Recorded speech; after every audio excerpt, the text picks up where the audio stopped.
إن الحمد لله إن الحمد لله نحمده ونستعينه ونستغفره ونعوذ بالله من شرور أنفسنا ومن سيئات أعمالنا من يهده الله فلا مضل له ومن يضلل فلا هادي له وأشهد أن لا إله إلا الله وحده لا شريك له وأشهد أن محمدًا عبده ورسوله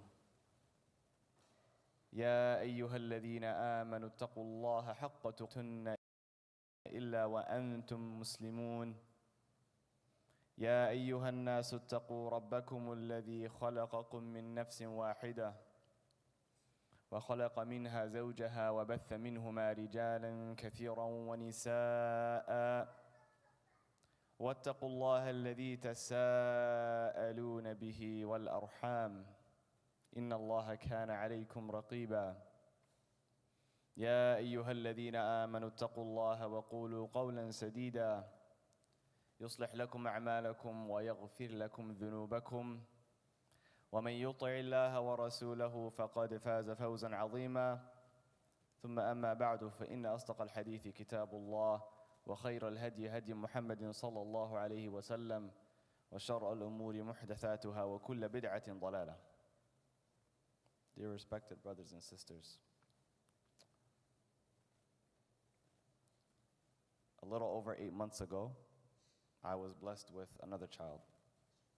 And not my first child, not my second child, my third child. So, you know, with every child, with every stage in life, things start to be put more and more into perspective.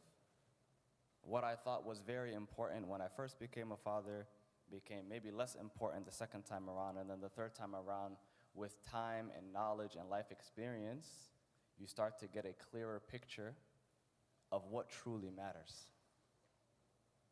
And some of the things that I think about is that there is almost a 35-year-old age gap between us, but I ask myself, what is Islam going to look like to him when he becomes my age?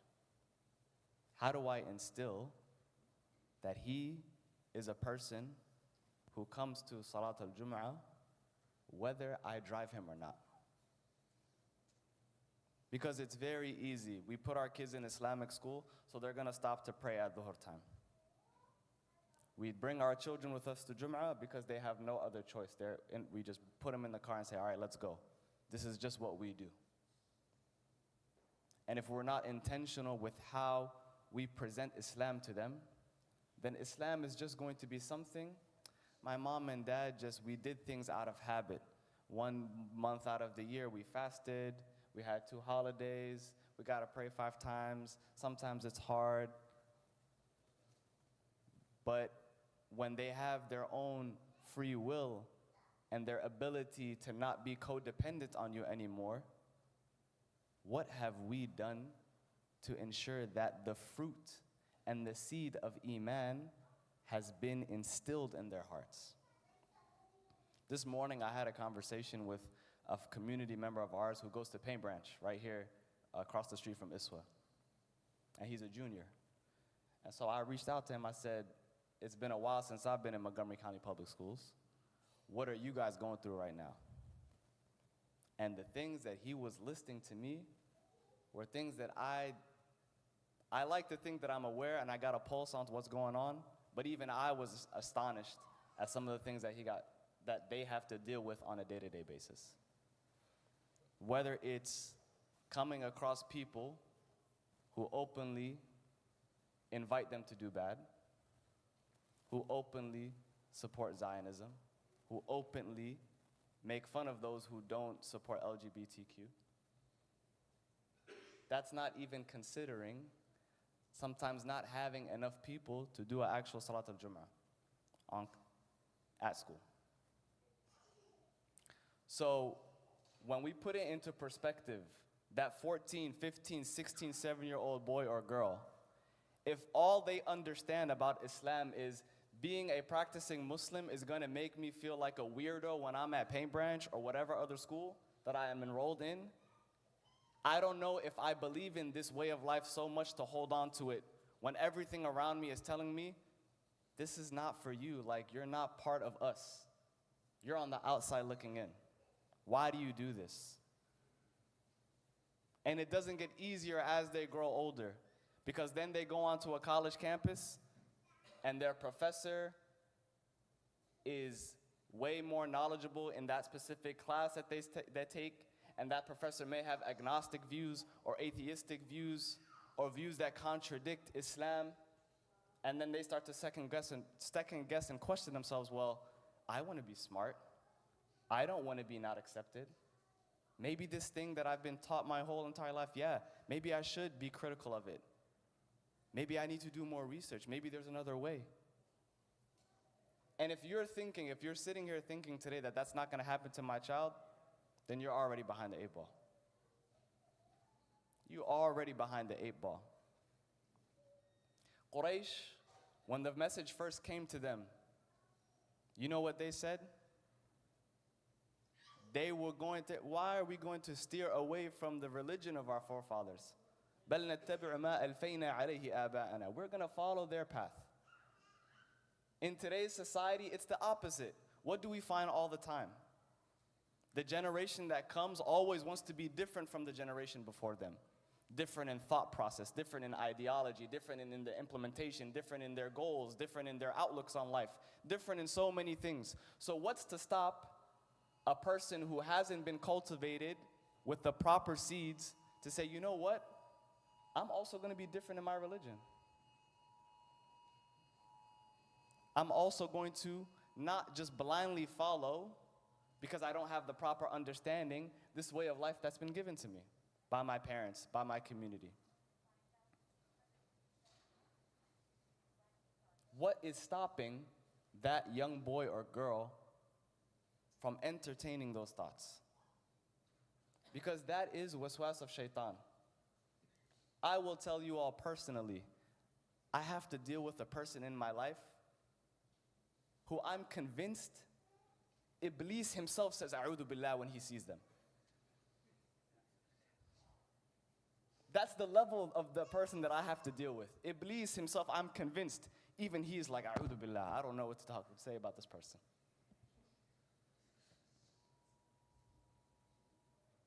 But those influences are all around us.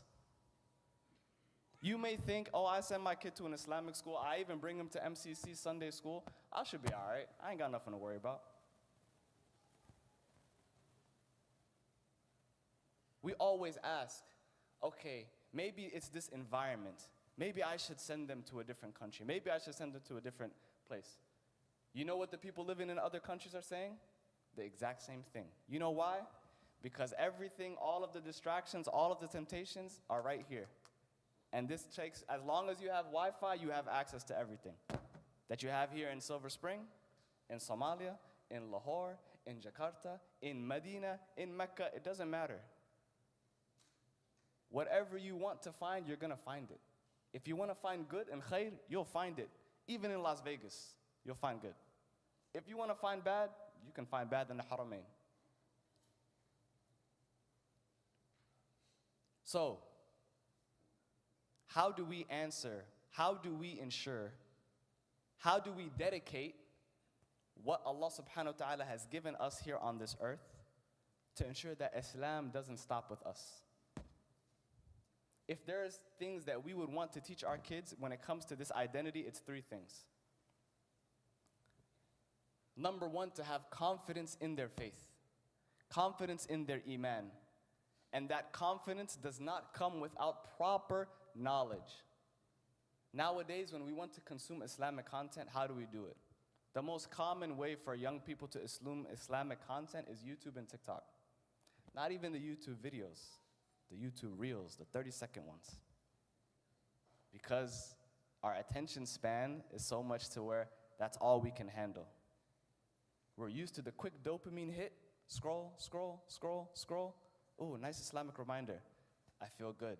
Alhamdulillah. That's my Islam for the day. And then you go on about your day. If that is the lesson, if that is the extent of how we're consuming things that are supposed to nourish our connection with Allah, we're only scratching the surface. It's only superficial. As easy as it comes on our screen is as easy as it will go the moment we are dealt with a conflicting situation or an environment. A strong tree, Allah subhanahu wa ta'ala says in the Quran, أَلَمْ تَرَ إِلَى مَثَلٍ كَلِمَةٍ طَيِّبَةٍ كَشَجْرَةٍ طَيِّبَةٍ أَصْلُهَا ثَابِتٌ وَفَرْعُهَا فِي السَّمَاءِ أَلَمْ تَرَ كَيْفَ ضَرَبَ اللَّهُ مَثَلًا كَلِمَةً طَيِّبَةً كَشَجْرَةٍ طَيِّبَةٍ أَصْلُهَا ثَابِتٌ وَفَرْعُهَا فِي السَّمَاءِ. Allah is speaking to Prophet Muhammad sallallahu alaihi wasallam, do you not see the example? Have you not contemplated? Have you not thought of? Have you not pondered on the example of al-kalima al-tayyiba, the pure word? And obviously the most common tafsir of this kalima tayyiba is la ilaha illallah. But the embodiment of la ilaha illallah is something in which when it finally waqara fil qalb, when it finally sets into your heart, it embodies how you interact with the world around you. The example of a pure good word and understanding, la ilaha illallah, is the example of a pure tree. A tree that does not have a hidden agenda. Because sometimes we're presented with things that maybe look really nice and clean and good when you first take a glance at it, but you know behind it there's an agenda. Everybody knows this month. This is June. This is their Pride Month. I remember maybe 3 years ago, I took my son, my oldest, to the library to get books. And as we were checking out, there was this big tower of books that had all of these superheroes. And it had Pride on it. So I said, you know what? This is a good time to I want to see where his mind is at. I said, Amir, what do you think about like these books and this whole Pride thing? He's like, I don't know what Pride really means, but it has some cool superheroes, so maybe I should just check it out. Don't think that that's by coincidence. That's not just a coincidence. There is an agenda that's out there, that's surrounding us to keep us far away from our life purpose. If we are not willing to acknowledge and accept and combat it the proper way, then again, as a community, we are not setting our children up, our young adults up for success. We're setting them up for failure. Because we're going to assume that what was good enough for me, it'll be good enough for them. Right now, nobody here would be accepting the technology of the 80s and the 90s to try to live in 2025. A rotary phone, radio, VCR. Nobody would accept that. Everybody would understand that that's not conducive to living in today's day and age. But when it comes to what's supposed to nourish our soul, not to say that there's going to be a new Islam, but the manner and the ways in which we identify and are able to articulate to our young children what Islam truly means. Confidence in our faith. Number 2, pride in our values. No pun intended. Pride in our values. The hardest thing for young boys and girls to do is what? Pray in public. I remember years ago, sometimes me and my friends would go to open runs, play basketball. And obviously it's open to the public, some Muslims, some non-Muslims. And if we're playing later on in the afternoon, going into the evening, Salat al-Maghrib comes in. And sometimes you would be with Muslims, strong, no problem being confident on the court, call every foul, bully every person that comes into the paint. But when you ask them to, hey, let's go pray Maghrib, cower like a sheep. Why? This is not to cast aspersions onto them, but this is to get to understand where does that mentality, how can you be so confident on the court, but then so afraid for people to judge you who don't bow down to Allah? That comes from not having pride in what makes you different from everybody else. You cannot have pride in La ilaha illallah if you don't understand and you cannot explain why are you a Muslim. If your child answers, why am I a Muslim? Because mom and dad told me. Why do I go to Jum'ah? My dad took me. Why am I a Muslim? My mom took me to Islamic school. That's not a good enough reason. What's going to happen when mom and dad are no longer here? When they graduate from Islamic school? When your dad no longer has to take you to the masjid? When your son or daughter can drive their own car? If the loyalty isn't to Allah, It's going to be to something that has an end. مَا عِنْدَكُمْ يَنْفَذْ وَمَا عِنْدَ اللَّهِ بَاقٍ. Whatever we have with us has an expiration date. What is with Allah subhanahu wa ta'ala is permanent. It's forever. It's not going anywhere. The concept of our iman is a collective responsibility. There's nothing, I could bring my kid here every single day. There's no guarantee that they will continue to come here when I'm no longer on this earth. The hidayah ultimately comes from Allah subhanahu wa ta'ala. So many people who grow up in homes that have never prayed. People come from homes that are not even Muslim. But Allah subhanahu wa ta'ala guides their heart because they had a loyalty and sincerity to the truth. Following millat abina Ibrahim. Ibrahim alayhi salam had every excuse and reason to not stick out. His father was the person who made idols. We know in our society, in our cultures that we come from, going against your father is the ultimate form of disrespect. Especially if your father is a person of status in their community. That wasn't his concern. Ibrahim alayhi salam was concerned with, what does Allah think about what I'm going to do? So for those who are in high school, his concern wasn't, are the kids on my team going to accept me? Are the girls that are part of my group going to make me feel welcome? Are my classmates going to laugh at me when I have to excuse myself to go pray? Or if I say I don't support the Zionist movement? No. His concern was, what will Allah subhanahu wa ta'ala say about me? Because when I'm no longer here, when Allah subhanahu wa ta'ala resurrects us, we're going to stand by ourselves. No friends, no family, no community, just you and your deeds. You and your iman. You and whatever you put forth for that day. How do you not lose sight of that? The third thing, so the first thing we said was what?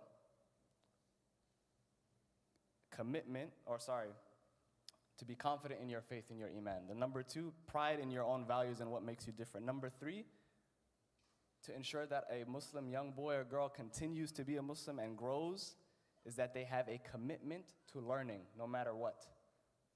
Learning anything and everything that will make them a better person when they're between them and Allah, and a better person between them and the makhluk, the creation of Allah subhanahu wa ta'ala. There's a people who, they don't have an ego when it comes to being corrected. They're committed to learning, and they're not going to say, oh, who are you to tell me that I'm wrong? Whether they're 14, whether they're 44, whether they're 74. Their loyalty is to Allah, and their commitment is to constantly grow. And they know that knowledge and learning is a never-ending process. Day by day, day by day. There's never a point where you say, okay, I've completed knowledge. These are people who say they have no problem saying, hey, I don't know about this subject. Let me learn some more about it. Let me ask this person. Even if this person may be younger than me, but if I know that they know something that I don't, I need to learn from them. They need to teach me, because that's going to make me a better person on the inside. That's going to give me tazkiyah. That's going to purify me from whatever impurities that I have inside of my heart.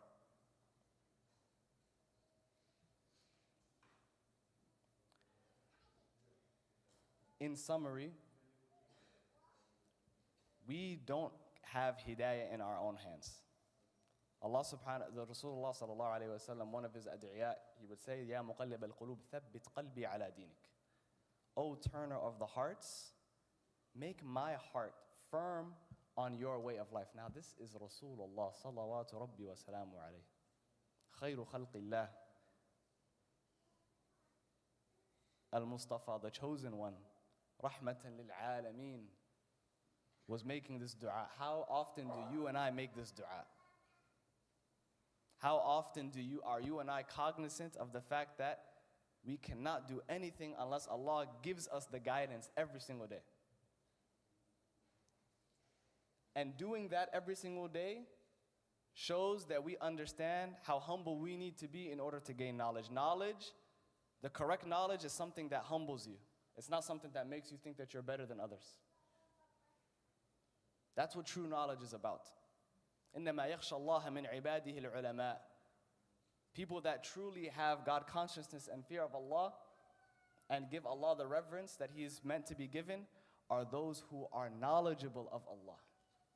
When you're knowledgeable of Allah, don't interpret that, for the young folks in the crowd, don't interpret that as a person who's just at the masjid all day and night and doesn't interact with the world around them. No. You know what it means to be a person knowledgeable of Allah? That when you're around all of these people that have all of these anxieties and these fears and these insecurities and these feelings of wanting to be accepted, that you can stand solid on your own 2 feet. I don't care if the world is against me, I have Allah on my side. Who do I need?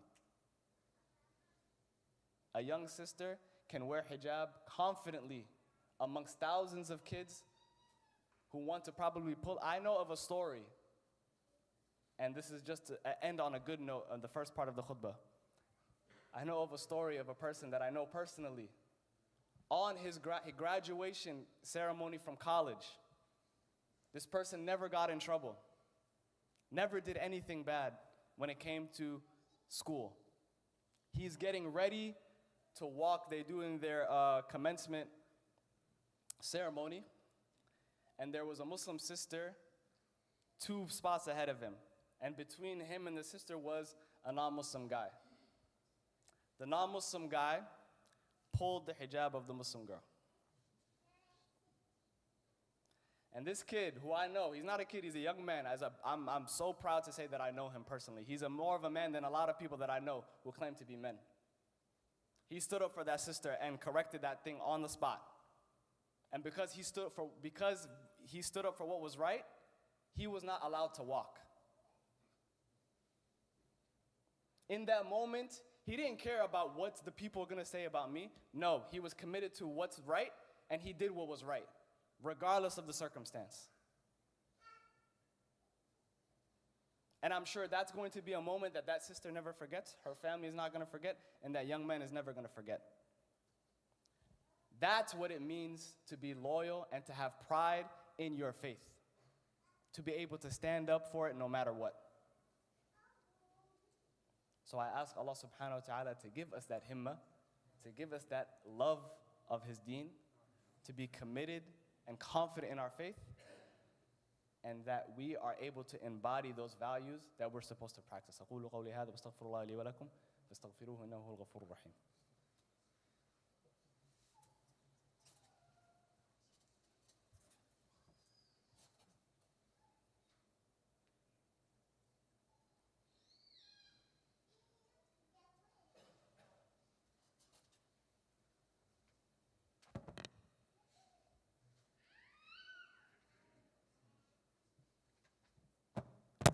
الحمد لله رب العالمين والعاقبة للمتقين ولا عدوان إلا على الظالمين والصلاة والسلام على المبعوث رحمة للعالمين نبينا محمد وعلى آله وصحبه أجمعين. اللهم صل على محمد وعلى آل محمد كما صليت على إبراهيم وعلى آل إبراهيم في العالمين إنك حميد مجيد. وبارك على محمد وعلى آل محمد كما باركت على إبراهيم وعلى آل إبراهيم في العالمين إنك حميد مجيد. I know we only have a few more minutes left for the second part of the khutbah. But I want to briefly touch upon what I started the khutbah with, was my conversation with the young brother who's a junior at Paint Branch. And he even said to me, I forgot to mention it earlier, but he said, you would think that even some of the majority of the teachers would want you to do good, but they themselves have become so apathetic that they would much rather keep the status quo. Their main priority or concern is, I just want to do enough to just not get fired. I'm just trying to make it to the next check.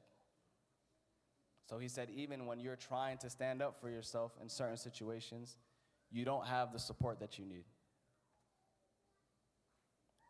That's not just about Paint Branch. That could be any public school in this county, throughout the state. It doesn't matter where it is. The point of the matter is your environment, wherever environment you're in, if you're not careful, it will have an impact on how you view the world. It may push you to the point where you say, you know what, what's the point? Nothing is going to change. Things are always going to be the way that they are. So I might as well just get with the program. There's an organization called Amin. They're outside. This is a group started by one of the sisters that's been part of our community for decades.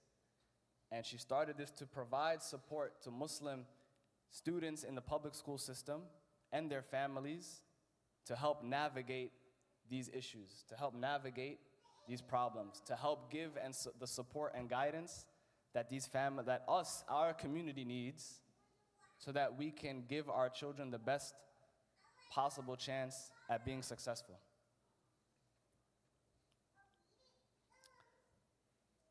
One action item that I have from everybody here. If you don't take anything from today's reminder, just take this. The example that you set with your actions means way more than whatever it is that you repeat on a day-to-day basis. There's a saying, people sometimes, they might remember or they might forget what you say. They may remember or they may forget what you do, but they will never forget how you made them feel. Encourage your children to ask you questions. Baba, why are we Muslim? Mama, why do I wear hijab? For your child to ask questions is not a bad thing. What's our responsibility is to give them the correct answers. You don't want your child to just blindly follow you. You want your child, when they're asked, when they're 14, 15, let's say your son is trying out for his school team, and in the middle of the tryout, it's time to pray, and he steps aside, and his coach may not even know anything about what's going on, or they're having their tryouts during Ramadan, and he says, why are you fasting? Why can't you take a drink of water like the rest of your teammates? You want your child to be able to say, because I'm fasting. Why are you fasting? Because I'm Muslim. Why are you Muslim? The ability to answer that question with confidence does not happen overnight. Does not happen by chance. Set the example that you want to see in your kids. Do it through actions. And the more that we do, and the more that we make dua, and the more that we put our best foot forward as a collective, that's how we can do our part to ensure that Islam doesn't end with us. May Allah subhanahu wa ta'ala give us the tawfiq to be loyal and dedicated to Him and Him alone, and give us the ability to reprogram how we view Islam, to put the love of Islam in our hearts, and for it to be something that we take immense pride in, that Allah chose us to be ummah of La ilaha illallah Muhammadur Rasulullah. اللهم اغفر للمسلمين والمسلمات والمؤمنين والمؤمنات الأحياء منهم والأموات إنك سميع قريب مجيب الدعوات ربنا آتنا في الدنيا حسنة وفي الآخرة حسنة وقنا عذاب النار ربنا لا تزغ قلوبنا بعد إذ هديتنا وهب لنا من لدنك رحمة إنك أنت الوهاب. Before we start, just for those who are interested in about this non-profit organization, they're going to be outside after Salah. They have a table right here outside the men's side. Please, any questions that you have, ways that you can support, they're more than happy to tell you where you need to go. Jazakumullah khair wa qumu ila salatikum yarhamukumullah. الله أكبر الله أكبر أشهد أن لا إله إلا الله أشهد أن محمد رسول الله حي على الصلاة حي على الفلاح قد قامت الصلاة قد قامت الصلاة الله أكبر الله أكبر